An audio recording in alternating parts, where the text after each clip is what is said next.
एक सुंदर जंगल था। यह जंगल इतना हरा भरा और प्राकृतिक था कि इसे देखकर हर कोई मंत्रमुग्ध हो जाता था। यहाँ की हरियाली और शांति मन को सुकून देती थी। जंगल में तरह तरह के पेड़ पौधे और जीव जंतु रहते थे। ये जंगल एक जीवंत और खुशहाल स्थान था, जहाँ हर कोई अपने जीवन का आनंद लेता था। पेड़ बहुत ऊंचे थे और फूल बहुत रंगीन। इन पेड़ों की ऊंचाई आसमान को छूती थी और उनके रंग बिरंगे फूलों की खुशबू पूरे जंगल में फैल जाती थी। फूलों की यह महक हर किसी को अपनी ओर आकर्षित करती थी। इन पेड़ों के नीचे बैठकर लोग अपनी थकान मिटाते थे और प्रकृति की सुंदरता का आनंद लेते थे। इस जंगल में एक छोटी बुलबुल रहती थी। यह बुलबुल बहुत ही प्यारी और चंचल थी। उसकी छोटी छोटी आंखें और रंग बिरंगे पंख उसे और भी आकर्षक बनाते थे। वह हमेशा जंगल के पेड़ों की शाखाओं पर फुदकती रहती थी और अपनी मधुर आवाज में गाना गाती थी। उसकी आवाज सुनकर हर कोई मंत्रमुग्ध हो जाता था। उसकी आवाज बहुत प्यारी थी। जब वह गाना गाती थी तो ऐसा लगता था जैसे स्वर्ग से कोई देवदूत गा रहा हो। उसकी आवाज में एक जादू था जो हर किसी को अपनी ओर खींच लेता था। उसकी मधुर धुनें जंगल के हर कोने में गूंजती थीं और हर किसी के दिल को छू जाती थीं। हर सुबह बुलबुल गाना गाती थी। सूरज की पहली किरण के साथ ही उसकी मधुर आवाज जंगल में गूंजने लगती थी। उसकी आवाज सुनकर हर कोई जाग जाता था और दिन की शुरुआत करता था।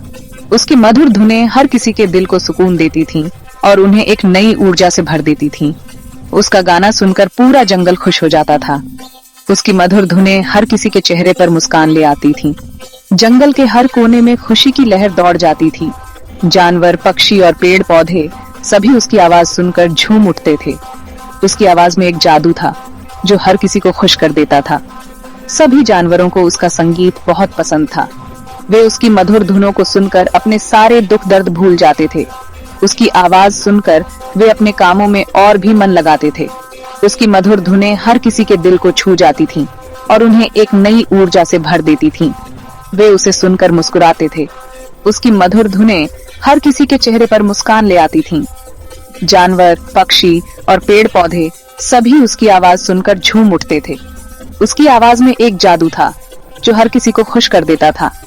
उसकी मधुर धुनें हर किसी के दिल को छू जाती थीं और उन्हें एक नई ऊर्जा से भर देती थीं। एक दिन बुलबुल गाना गा रही थी। तभी एक हिरन वहां से गुजरा। हिरन बहुत सुंदर था। उसके बड़े बड़े सींग थे। हिरन बुलबुल का गाना सुनकर रुक गया। उसे संगीत बहुत पसंद आया। वह बुलबुल के पास गया और उसे धन्यवाद दिया। बुलबुल और हिरन दोस्त बन गए। वे हर दिन मिलते थे। बुलबुल गाना गाती थी और हिरन उसे सुनता था। वे एक दूसरे की परवाह करते थे और हमेशा एक दूसरे की मदद करते थे। उनकी दोस्ती बहुत खास थी। एक दिन एक शिकारी जंगल में आया।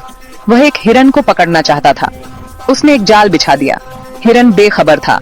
वह जाल के पास से गुजरा और उसमें फंस गया। वह बहुत डर गया। बुलबुल ने हिरन को देखा। वह बहुत दुखी हुई। वह हिरन की मदद करना चाहती थी, लेकिन वह क्या कर सकती थी? वह बहुत छोटी थी। उसके पास कोई ताकत नहीं थी। वह जोर से चिल्लाई। उसने मदद के लिए पुकारा। एक शांत और हरे भरे जंगल में, जहाँ सूरज की किरणें पेड़ों के बीच से छनकर आ रही थीं और पक्षियों की चहचहाहट से वातावरण गूंज रहा था, एक अनोखी घटना घटने वाली थी। बुलबुल की आवाज सुनकर शिकारी पास आ गया। शिकारी के कदमों की आहट से जंगल का सन्नाटा टूट गया। शिकारी अपने शिकार की तलाश में था और उसकी नजरें हर कोने को बारीकी से देख रही थीं। हिरन ने अपनी आंखें बंद कर लीं। वह एक पेड़ के नीचे आराम कर रहा था। उसकी सांसें धीमी और शांत थीं। उसे इस बात का अंदाजा नहीं था कि शिकारी उसके इतने करीब आ चुका है। वह बहुत डरा हुआ था। जैसे ही उसे शिकारी की आहट सुनाई दी, उसका दिल तेजी से धड़कने लगा।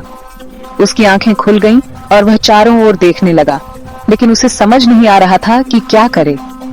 बुलबुल ने शिकारी का ध्यान भंग करने की कोशिश की। वह जानती थी कि अगर शिकारी ने हिरन को देख लिया तो उसकी जान खतरे में पड़ जाएगी। बुलबुल ने अपनी पूरी ताकत से चिल्लाना शुरू कर दिया और शिकारी के चारों ओर उड़ने लगी। वह उसके चारों ओर उड़ती रही और जोर जोर से चिल्लाई। शिकारी भ्रमित हो गया। शिकारी ने अपने कानों को ढकने की कोशिश की, लेकिन बुलबुल की आवाज इतनी तेज थी कि वह कुछ भी सुन नहीं पा रहा था। शिकारी ने अपने कदम धीमे कर दिए और चारों ओर देखने लगा कि यह शोर कहां से आ रहा है। शिकारी ने चारों ओर देखा, लेकिन उसे कुछ समझ नहीं आया। बुलबुल ने अपनी चालाकी से शिकारी को भटका दिया था। शिकारी ने हार मान ली और वापस लौटने का फैसला किया। हिरन ने अपनी आंखें खोली और देखा कि शिकारी जा चुका है। उसने राहत की सांस ली और धीरे धीरे उठकर जंगल के अंदर चला गया। बुलबुल ने अपनी चतुराई से हिरन की जान बचा ली थी। बुलबुल एक पेड़ की शाखा पर बैठ गई